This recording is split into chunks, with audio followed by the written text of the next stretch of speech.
एक लड़की थी बहुत ही खूबसूरत। जितनी वह सुंदर थी उतनी ही ईमानदार। ना किसी से झूठ बोलना, ना किसी से फालतू की बातें करना, बस अपने काम से काम रखना। उसी क्लास में एक लड़का था। वह मन ही मन उससे बहुत प्यार करता था। लड़का अक्सर उसके छोटे मोटे काम कर दिया करता था। बदले में जब लड़की मुस्कुराकर थैंक यू कहती तो लड़के की खुशी की सीमा न रहती थी। एक बार की बात है, दोनों लोग साथ साथ घर जा रहे थे। तभी जोरदार बारिश होने लगी। दोनों को एक पेड़ के नीचे रुकना पड़ा। पेड़ बहुत छोटा था। बारिश की बूंदें छन छन कर उससे नीचे आ रही थी। ऐसे में बारिश से बचने के लिए दोनों एक दूसरे के बेहद करीब आ गए। लड़के को इतने करीब पाकर लड़का अपने जज्बातों पर काबू न रख सका। उस लड़की को प्रपोज कर दिया। लड़की भी मन ही मन उसको चाहती थी, इसलिए वह भी राजी हो गई और इस तरह दोनों को प्यार परवान चढ़ने लगा। एक बार की बात है, लड़की उसी पेड़ के नीचे लड़के का इंतजार कर रही थी। लड़का बहुत देर से आया। उसे देखकर लड़की नाराजगी से बोली, तुम इतनी देर से क्यों आए? मेरी तो जान ही निकल गई थी। यह सुनकर लड़का बोला, जाने मन, मैं तुमसे दूर कहाँ गया था, मैं तो तुम्हारे दिल में ही रहता हूँ।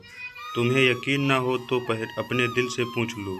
लड़के की इस प्यारी सी बात को सुनकर लड़की अपना सारा गुस्सा भूल गई और वह दौड़कर लड़के से लिपट गई। एक दिन दोनों लोग उसी पेड़ के नीचे बैठे बातें कर रहे थे। लड़की पेड़ के सहारे बैठी थी और लड़का उसकी गोद में सर रखकर लेटा हुआ था। तभी लड़की बोली, जानू, अब तुम्हारी जादुई मुझसे बर्दाश्त नहीं होती।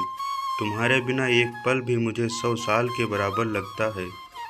तुम मुझसे शादी कर लो, नहीं तो मैं मर जाऊंगी। लड़के ने झट से लड़की के मुंह पर अपना हाथ रख दिया और बोला, मेरी जान, ऐसी बात मत किया करो। अगर तुम्हें कुछ हो गया तो मैं कैसे जिंदा रहूँगा?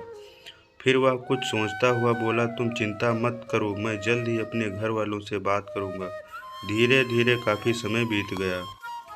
एक दिन की बात है, दोनों लोग उसी पेड़ के नीचे बैठे हुए थे। उसी समय लड़के का चेहरा उतरा हुआ था। लड़की के पूछने पर वह रुआसा होकर बोला, जाने मन, मैं अपने घर वालों को बहुत समझाया पर वह हमारी शादी के लिए तैयार नहीं है।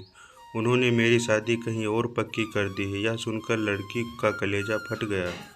उसका मन हुआ कि वह जोर जोर से रोए, लेकिन उसने अपने जज्बात पर काबू पा लिया और बोली, मैंने तुमसे सच्चा प्यार किया है। मैं तुम्हें कभी भुला नहीं सकती। प्लीज़ मुझे माफ़ कर देना। लड़का धीरे से बोला, वैसे अगर तुम चाहो तो अब से हम एक अच्छे दोस्त रह सकते हैं। लड़की यह सुनकर जोर जोर से रोने लगी। लड़के ने उसे समझाया और फिर दोनों लोग रोते हुए अपने अपने घर चले गए। देखते ही देखते लड़के की शादी का दिन आ गया। लड़के को यकीन था कि उसकी शादी में उसकी दोस्त जरूर आएगी, पर ऐसा नहीं हुआ। हाँ, लड़की को भेजा हुआ यह गिफ्ट पैक उसे जरूर मिला। लड़के ने कांपते हाथों से उसे खोला। उसे देखते ही वह बेहोश हो गया। गिफ्ट पैक में और कुछ नहीं, खून से लथपथ लड़की का दिल रखा हुआ था और साथ ही में थी एक चिट्ठी जिसमें लिखा हुआ था, अरे पागल, अपना दिल तो लेते जा वरना अपनी पत्नी को क्या देगा।